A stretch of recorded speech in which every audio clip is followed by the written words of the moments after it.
Hey guys, the Explorer of Horror here, the Horror Boy, and welcome back to the Halloween reviews. Today, I don't have IMDb because my internet is down right now, so I'm waiting for it to get back up. So I figured I would record these reviews and get them on my, at least get them up and get the reviews already recorded and ready for when I upload them. But today we're talking about the remake Rob Zombie's Halloween. Now, this film came out in 2007. I own both cuts. I own the theatrical cut, which is a 2-disc set. If you're a fan of this movie, I wouldn't say I'm a fan of it, but if you are a fan of it, I would get this because it has a lot of features. And also, I have the uncut version, which is very cheap to get, and I figured why not? I mean, they're both very different cuts. I mean, one's much more faster paced than the other, and one has like a different escape scene and some other things, which we'll get into in a second. But and I remember when this movie came out, I think it's like a 6 point something on IMDb. But I remember when this came out in 2007, it was a really big hyped film. And I remember because Rob Zombie's career at that point was doing very well. I mean, you look at it, House of a Thousand Corpses was a really big hit, and really people loved it. Rob Zombie kind of formed this cult following for his movies. And then Devil's Rejects came out and really put Rob Zombie as a legitimate filmmaker. And I love both movies. My favorite is probably House of a Thousand Corpses, but I still do love Devil's Rejects a lot. And, of course, he was brought in to do this movie. And these movies as well get a pretty decent cult following. It's a very divisive set of films because you have these two movies by him. These movies are very controversial in the Halloween series because some people really do enjoy these. Some people think they're okay. Some people think they're awful. I think only one of them is awful, and we'll get to that in a second. But as far as the first remake goes, I don't know if I would ever say I actually, hate the theatrical cut. The regular version of this movie, I can actually watch as a time waster. I think it's decent past the first 30 minutes, where it's the prequel stuff. Because I hate that prequel stuff. I think that prequel stuff is some of the worst stuff in the movie. But when you get to the remake part of it, I thought it was for what it is. It's a very just dumb slasher film that I thought just, to watch it for some good atmosphere, some good music to the movie, good style to it, Rob Zombie style. Although I'm not a fan of the dialogue he creates in this movie and how he treats certain characters and how he handles certain characters. But I do like how gritty it feels and the music and how brutal it is and how, ruthless it really is. But I would say, that pretty much Rob Zombie style really, and especially in the prequel aspect, really does not fit Halloween. And I mean, it's a very basic story. The movie starts out with Michael Myers as a kid. They're pretty much explaining why he went crazy, which is one of the looming problems in this movie, among other things. They basically have him murdering animals. His home life is very trashy, people saying disgusting dialogue, which really is not. The dialogue just doesn't feel authentic. It doesn't feel like something that would actually really happen. I get it. If you make it too hokey and cheesy, it wouldn't be realistic either. But you gotta find that balance. You can't just make them say fuck in every single sentence. Because first of all, it gets annoying. Second of all, it's just not realistic. You're thinking to yourself, no, grown adults actually talk like that. Or if they do, I don't know why they do. I mean, I cuss in my rants a lot, but I'm not gonna sit there and go fuck in every single sentence. I really don't try to. And I only do that because I really get mad at the film sometimes. But yeah, the beginning of the movie is the prequel stuff. Michael Myers killing animals, being bullied. He gets the clown mask, kills this bully that was bullying him, who is actually the kid from Spy Kids, all three of them. And he's in this movie. And his dialogue, which I'll get to all that stuff later, but Michael Myers kills people. He goes back to his house, kills his stepfather, kills his sister's boyfriend, and the mom comes home and finds him, and he pretty much doesn't remember a thing from that night. and he gets locked up in the mental asylum. It's just like the first movie where he's in the mental asylum, except here you have Malcolm McDowell playing Loomis, and you get a little bit more of him interviewing Michael Myers, and they're not terrible scenes. They're just very kind of slow-paced scenes. And unfortunately, I hate this fucking cut. I hate this cut. Because this cut spends even more time in that scene, or in those scenes, and makes it even more drawn out. And I don't know what it is, but this movie right here, this is the cut that I don't like. So really enough, if I can watch this cut, I don't mind the movie. I hate this cut. Because this cut, to me, adds a lot of unnecessary stuff to the runtime, and to me just feels more bad the way that this one was done. Some of the ideas, the slow pace, I just would prefer this version because it feels much more fast paced, it feels much more straightforward. Basically what I feel like this movie, this one is a little bit more studio, and this one is a little bit more Rob Zombie.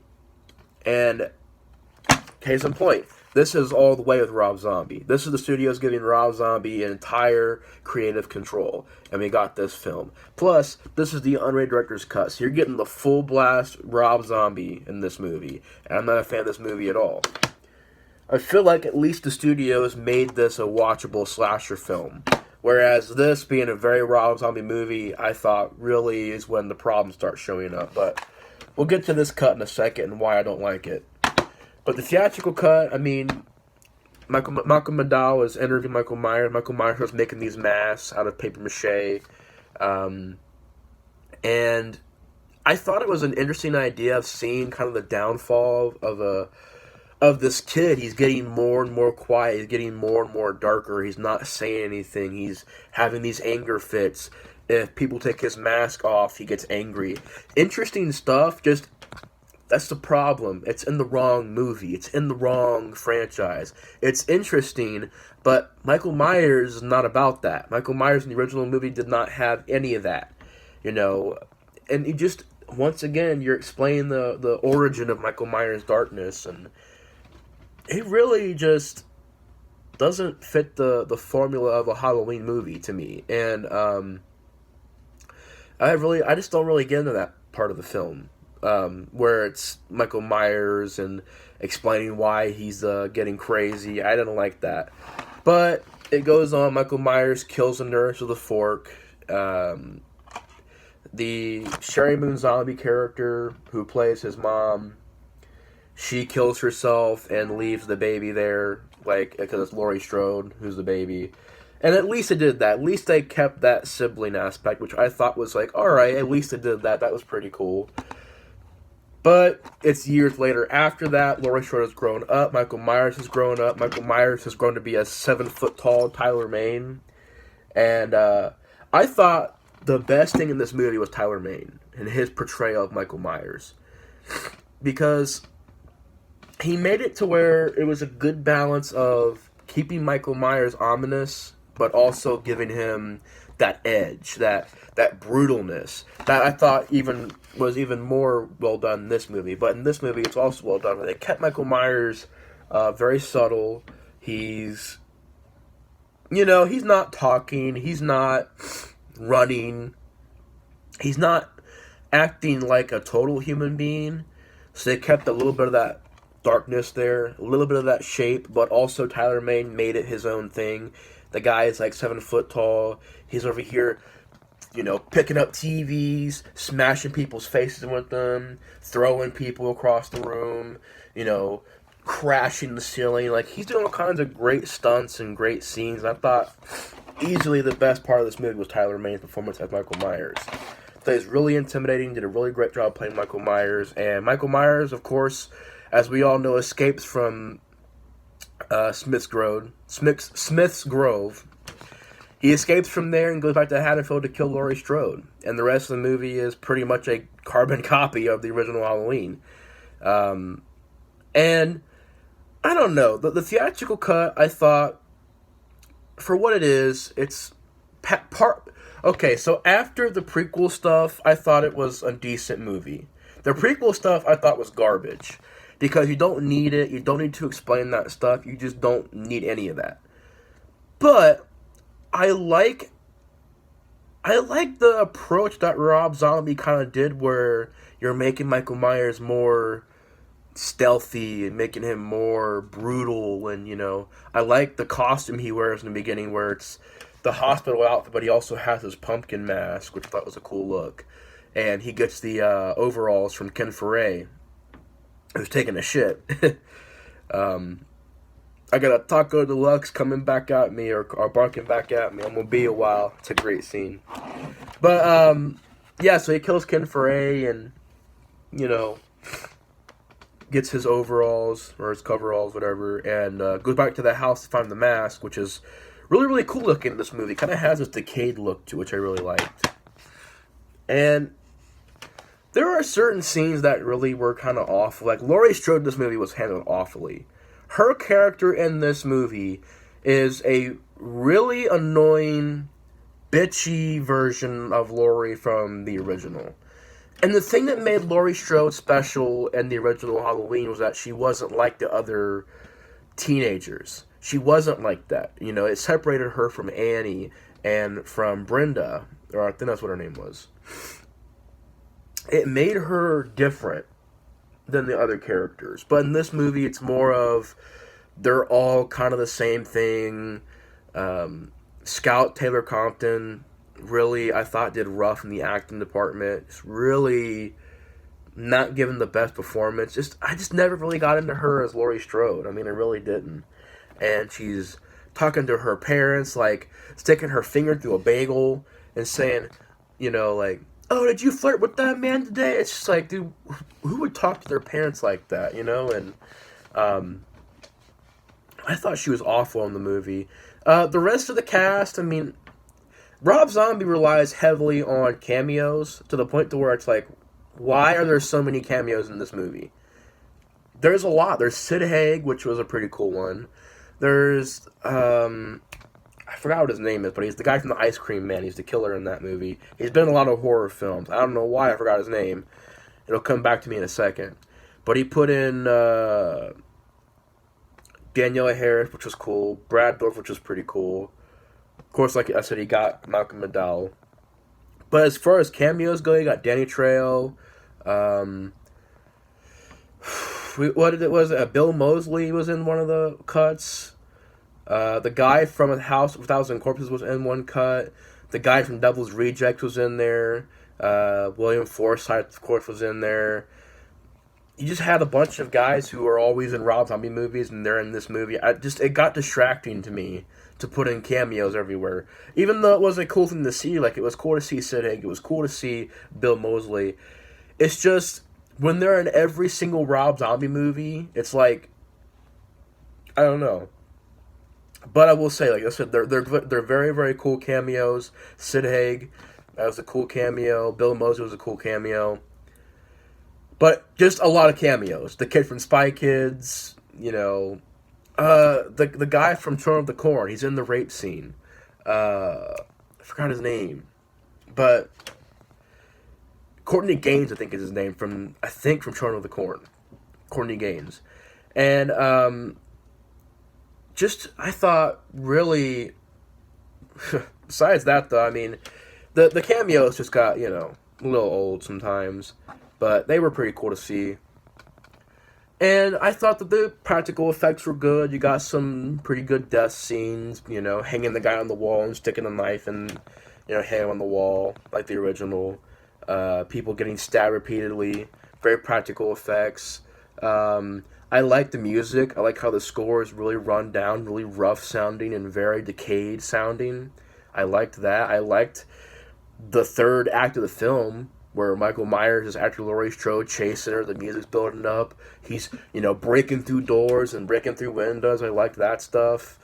The scene where Michael Myers takes Laurie Strode back to the house, the Myers house, and, takes his mask off, and he's kind of, like, ashamed of what he's done.